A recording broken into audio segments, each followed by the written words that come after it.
Hey, it's Rob Lightfoot, proud two-time alum of Rowan University. And I'm Jessica Kennedy, also a two-time Rowan alum. And you're listening to Beyond the Brown and Gold.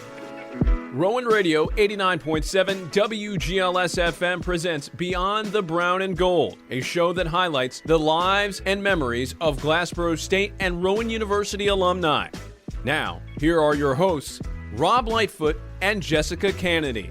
Rob. On today's show, we had Dr. Kathleen Wickham. She wasn't always a doctor, though, Jess. She wasn't, No. but she is now. She was a class of 1971 grad from Glassboro State College, currently a professor of journalism in the School of Journalism and New Media at the University of Mississippi. Yeah, she left us a while ago, and like Jersey. Right. And went south. She did. But before she did journalism. Yep. Here, she worked for a couple local... A bunch of spots. Yeah, a couple local newspapers, including one in Atlantic City, which is actually why she was back on campus today. You'll hear more about that. And she's an author and just an all-around good time. Kathleen, welcome to the studios today. You came all the way from...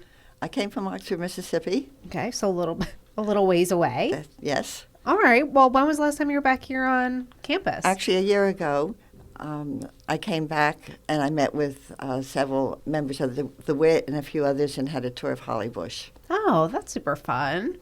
So the Whit must be something that you were involved in while you were here. Take us back to how you got to Glassboro State. Oh, well, how I got to Glassboro State is just a simple little story. I was essentially what today we call a first-gen student. Mm. And my father said that I could go to any state college in New Jersey.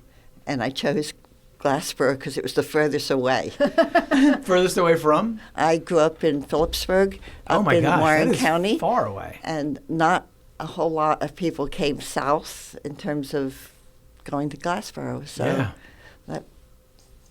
that was it. That was the reasoning. Hey, everybody has a reason for coming, right? Yeah. And did you want to experience college and try to use it as an experience to mature? What was the attraction here? As a first-gen student, my father's mandate was he wanted his daughters, there were three of us, to get college degrees so that no matter what happened to us in life, we would be able to take care of ourselves. My dad, too. Me and my sister were first gens, and that was a big thing for him, too, that he didn't want anybody to have to take care of us. That is right. And at that point, it was still that for women, you had pretty much two choices, either a teacher or a nurse. Right. And I was destined to be a teacher. I started doing volunteer work at the YWCA in Easton, Pennsylvania, teaching, being a camp counselor. Mm. So that was obviously where my career path was supposed to take me.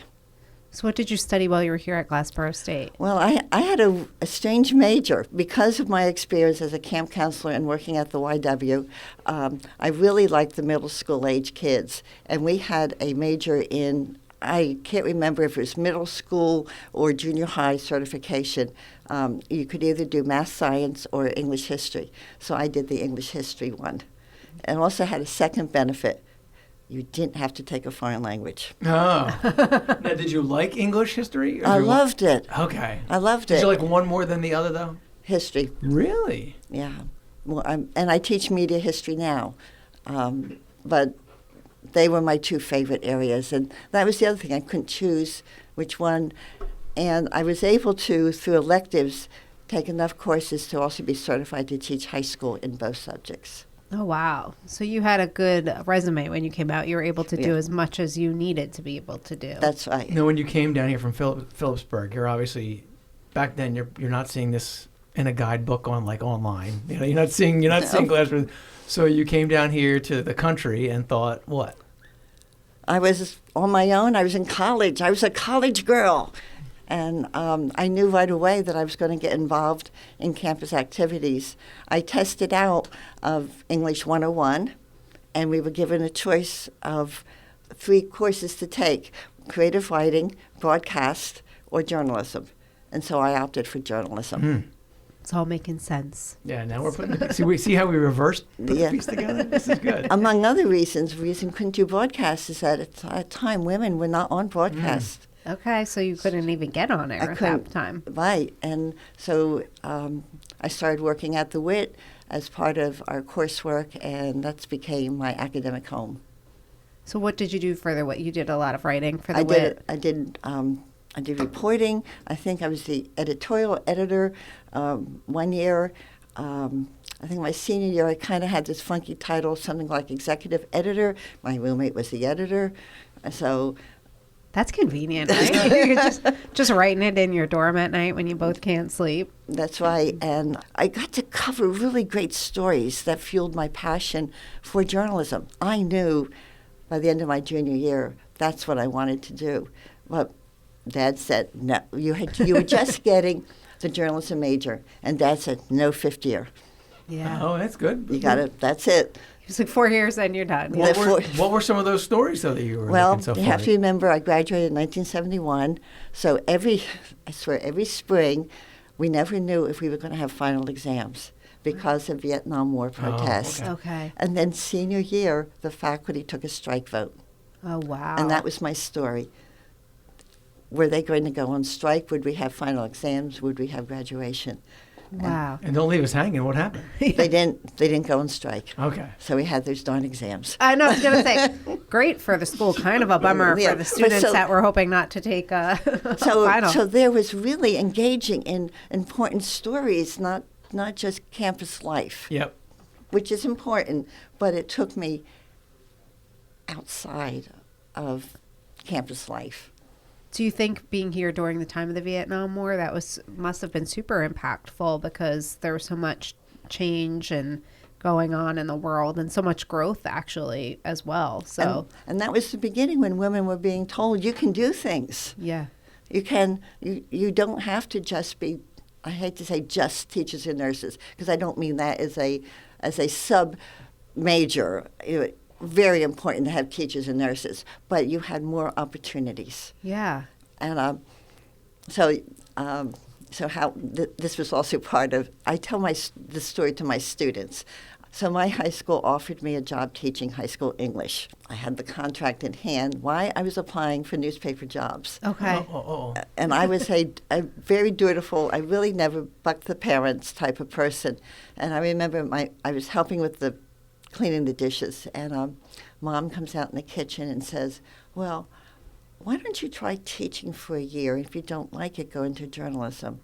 And I very quietly said, why don't I try journalism for a year, and if I don't like it, I'll go into teaching. Love that. You pushed back a little And bit. what was their reaction? She walked out of the room. Oh, boy. End of subject. Yeah. And so when I ended up teaching, you know what Mom did? Told you so. Oh, of course, of You were course. meant to be a teacher. I said, but not then.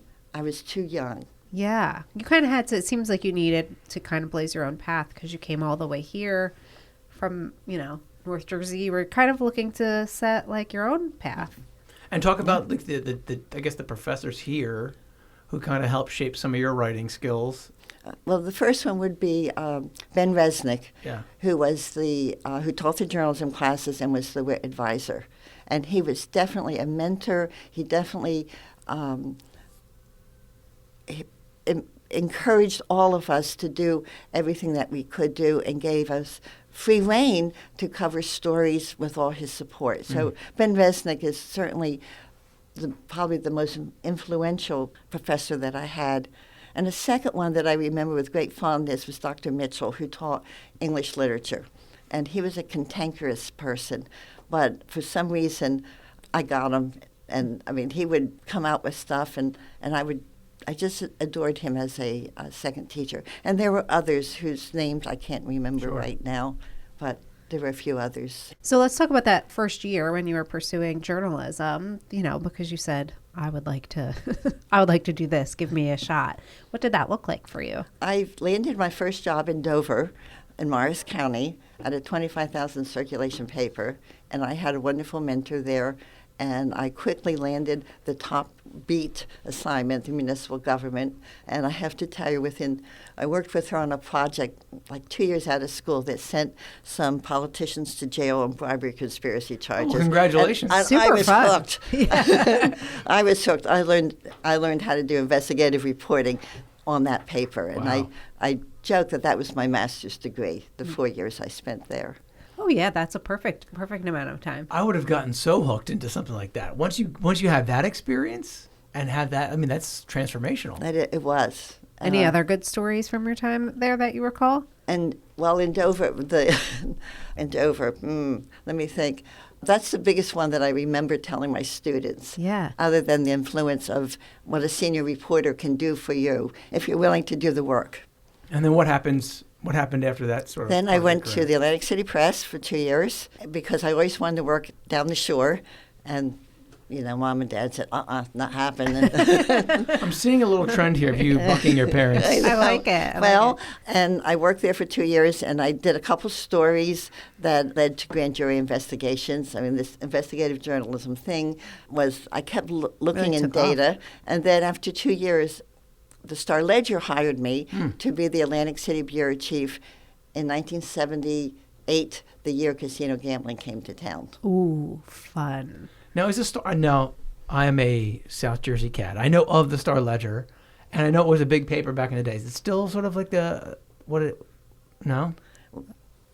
Back in the day, it was the 14th largest paper in the country with a daily circulation of 450,000 and Sunday at 650. I feel like I grew up in Central Jersey, so like my paper at the convenience store in that's the what I was morning was looking the at. Asbury Park Press. Oh, I thought that was your paper. I thought that's what I was looking at. Asbury Park Press was kind of. So I worked my way up. I worked my way up to a major newspaper, and then I shifted gears. I got married, and we moved to Memphis as our big adventure. All right. And that's was a little it different. an adventure? Memphis is kind of like the Atlantic City of the South, I hear. Well, I never expected to live west of the Appalachian Mountains. What took you to Mississippi? What was there? Well, you know how this sometimes goes. Husband left. Anyhow, when I got to Memphis, I said, well, I can't. He worked at the local paper, and so I couldn't work there. And I said, well, what am I going to do? I started talking to people at broadcasts, and they said, well, we don't have any openings, but if you go to the University of Memphis and take a class in broadcast writing, you'll be ready. And I did. And so they hired me to teach the class, and now I became an academic. Wow. Did you miss, like, when you got back in the classroom, had you missed it? Miss being in the classroom? Yeah. I love teaching. And that's when my mom said, told you so. Yeah. And so I taught at the University of Memphis almost 15 years as a instructor. My job title changed every year depending on who was funding me. Okay. At least somebody was funding you. And then, yes. Is the phone still ringing? You know what I mean, Kathleen? When it doesn't ring anymore, that's when you're in trouble. And then, actually, I got my master's and my doctorate there, both paid for through grants through the university. Wow. And that was one of my dad's rules. If someone's going to pay for you to go to school, your hand better be raised. Oh, I like that.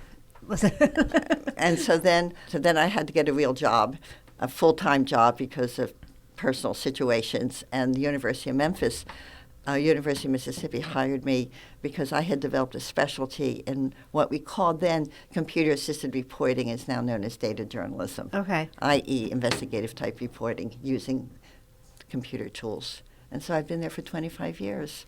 So you must love it. So from middle school kids, which is, I have to say, I like middle school kids too. I think sometimes they get a bad rap, but I think they're a fun age. But to go from teaching middle school kids to teaching college students, or an interest in middle school kids to college students, that must have been quite a leap. Did you enjoy the classroom with the college students? By that point,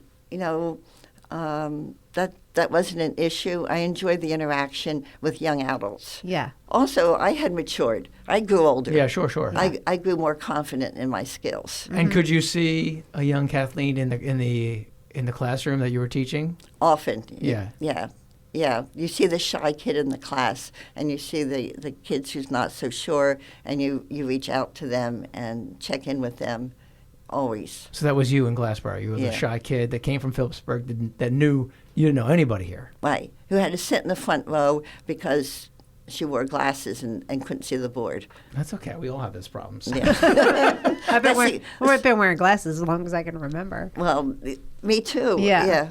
But it was as a kid. I mean, it's kind of funny because when you think about it, so many people wear glasses, but as a kid or a young adult, it's like... It's hard. Yeah, you don't get dates. I'm sorry.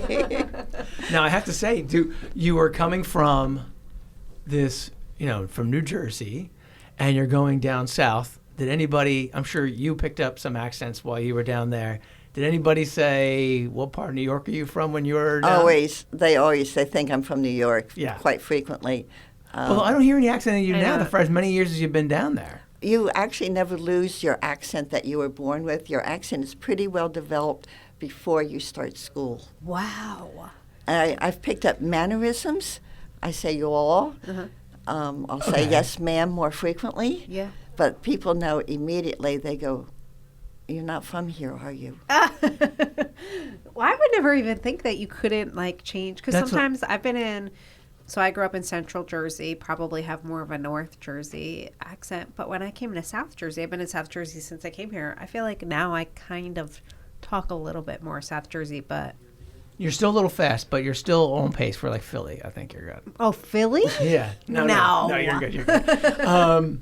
See, I always wanted to go to London, though, and then come back with an accent. So now that kind of it's going to kill that whole thing for me now.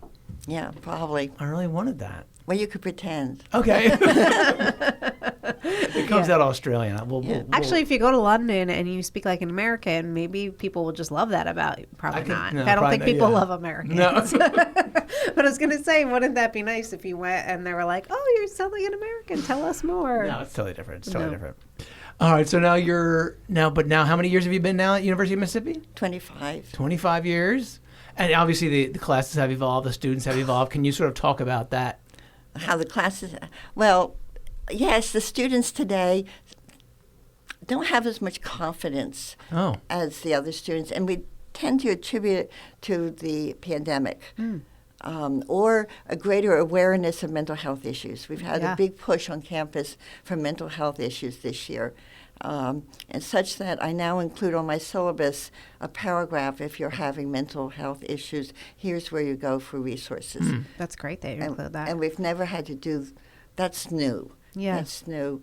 And I'm more inclined to give grace, if I say, okay, all right, I don't take late papers. Okay, I'll take your late paper because you just told me this story, and it seems like, there's a lot going on. Yeah, there's a lot going on. And, of course, the technology has changed significantly in terms of teaching online and accessing online. How about I'm always curious to hear from folks like yourself.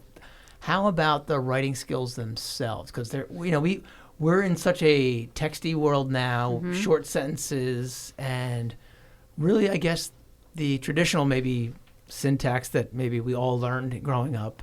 Well, it's still taught in the classrooms. I'm sure of that. These kids adopt these habits on these things. I'm pointing to my phone, and this is a podcast. But so are you seeing any bad habits that you're having to break with students? Are you seeing any of that? Well, certainly with spell check, grammar checks, you don't really see those weaknesses that we used to see. Oh wow! The big challenge right now is what is it called? Chat GPT. Yes, we're a big fan. Yeah, I know. Yeah. But the challenge challenge don't is like that, but I can recognize it when it's used, but I can't prove it. Oh, yeah. Because it's such a mechanical language, and I've had to restructure my whole syllabus to ensure that the work comes from their own research, which I didn't have to do before. And this is a hoop. For their final exam, I'm teaching media history. I told them, you're going to have to get a blue book. They're going to have to a composition book? And one of my students go, what's a blue book? Oh, my gosh. I love those, and I hated those at the same time. I know, they're the worst. No, I hated those, but the idea of filling that thing, when I walked up to the professor and put that down on the desk here, and it was completely full of ink, I was like, oh, I did something. And then usually the teacher was like, yeah, you gave me a C. No. There was some accomplishment there. But I feel like I have to because of the research-based facet of the class, that artificial intelligence, they could just substitute it. And for now, I hope we come up with a better answer, but that's this semester, this year. Now, you're an author, and that your most recent book is on AI, am I right? No. No? Did I make that that up. My most recent book is Math Tools for Journalists. Oh, math tools. With AI fused as a subject. As a new chapter. Just kidding. So kidding. I initially wrote Math Tools for Journalists in the early 2000s. A colleague was going to co-write it, actually. I think he said that to get me going. Our accrediting council was very concerned about the math skills of journalists and had made it a standard to evaluate journalism departments and schools in terms of what they were doing for math. Now, that's interesting because you think math and journalism. Yeah, I can't make the connection. Oh, Teach yeah. me. Property taxes, Oh. budgets, Yeah. all salaries, all sorts of information is for math. And if you can't do simple percentage increases, we were really good about writing around it. Yeah. Really good, because our editors couldn't do it either. So the accrediting council called on an emphasis and inclusion of math. And so I was convinced to write a math book for journalists, and I did. And it was quite popular. It sold over 8,000 copies. Wow. And so I received the rights back this year, and my husband is a publisher, a small print publisher, and he said, let's bring out a third edition. Yeah. And so that's what we did this summer. Oh, wow. So you were busy this summer. Yeah. And so are you going to be I know you're retiring soon. Are you going to be exploring the author space more, maybe going into different spaces? I have a journal article I wish to finish, and I have a book idea I want to explore further that comes straight out of my teaching. So I teach at the University of Memphis, known as Ole Miss, and many people don't make that connection. They know the Ole Miss for sports, Yes. not so much. In 1962, James Meredith integrated the university. He was the first African American to integrate any public school in Mississippi. President Kennedy had to call out the U.S. Army in order to get him admitted. A riot broke out on campus. Right. So, and a reporter was killed. He was the first and only reporter killed during the whole civil rights era. He was shot in the back from a foot away, probably by the KKK. Wow. So the anniversary was last fall, and my students in a class called Press in the South, we decided to do a study to see how the black press covered James Meredith. Because in anything I read, you'd get a paragraph, and I always get annoyed when you get a paragraph. And so we did, based on the resources we had at the time, and we got 3 papers that were presented at academic conferences. I now want to expand it into a journal article, and I have to go visit archives to do that. So that's one of my projects. I am known on campus as the advocate for Paul Guillard, the French reporter who was murdered. I was the chapter advisor for our Society of Professional Journalists, and we have an historical plaque designation on campus for the 300-plus reporters who had covered the riot. People such as Dan Rather did his first national broadcast, and other people made their names there. And we also have a memorial bench for Paul Guillard.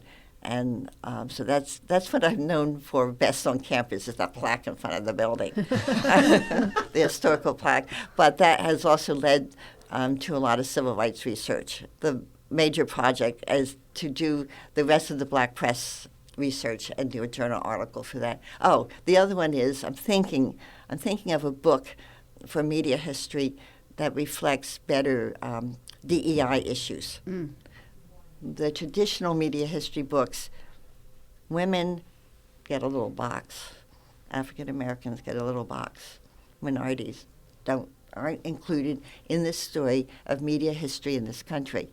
And so I threw out the book in my class when I first taught it 2 years ago, going for readings and podcasts and individual research.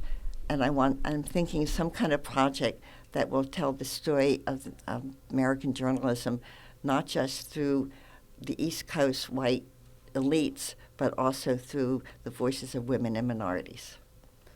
I feel like you kind of got your voice here, right? Yes. Right? Was this the first thing that you did coming to Glassboro? Was that kind of the first time you expressed your voice? I'm just wondering if there's kind of like a connection of why civil rights and speaking up for people that maybe aren't speaking, it still remains like a constant for you throughout your career of making sure those voices are heard.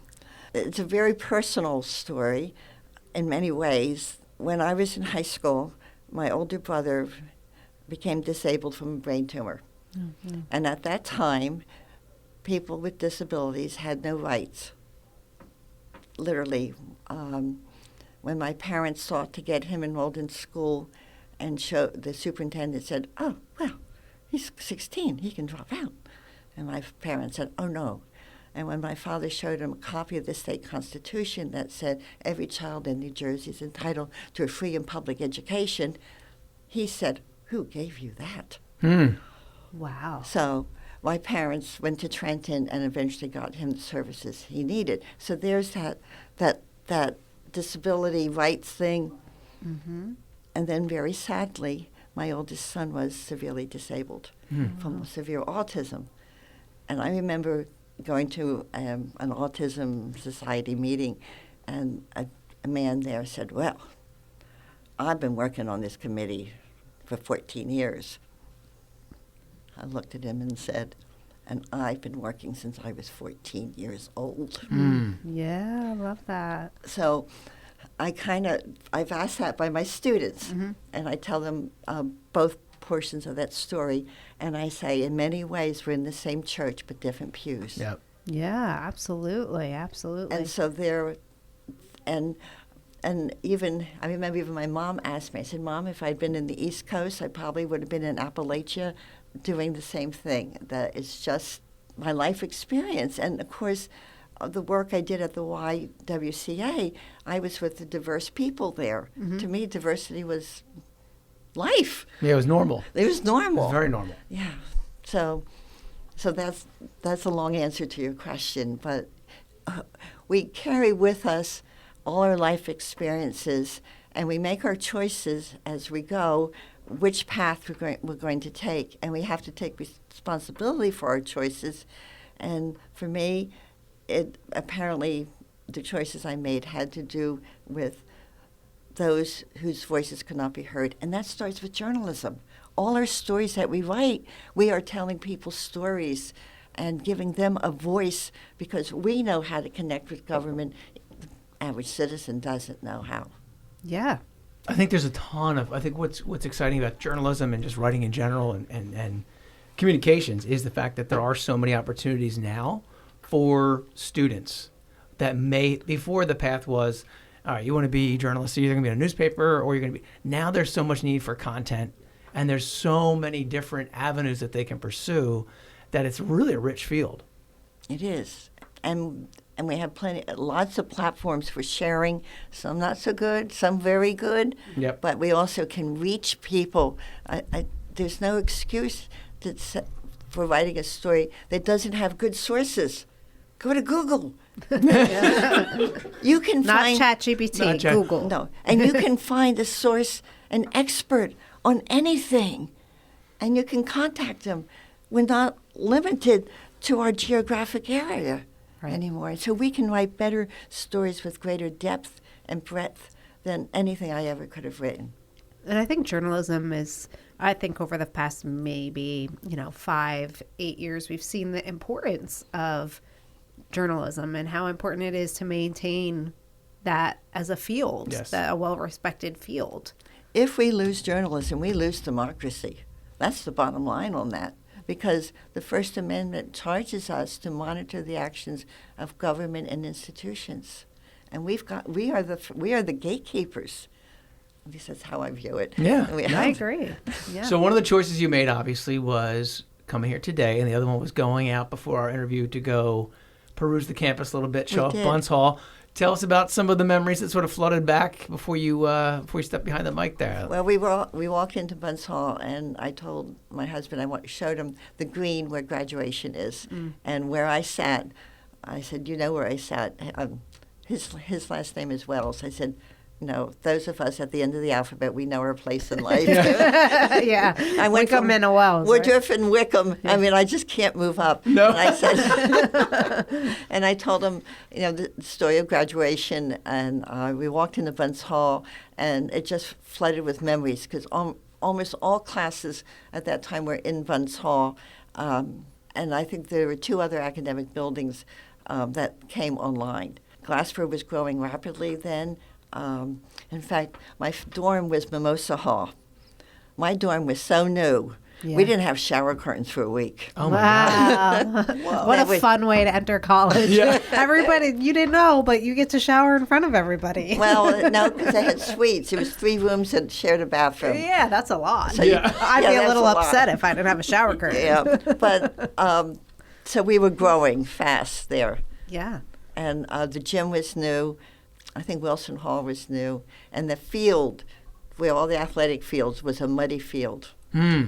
What's great is they've digitized all of the yearbooks, so you can see the old athletics fields in the yearbook pictures. And it was just all torn up.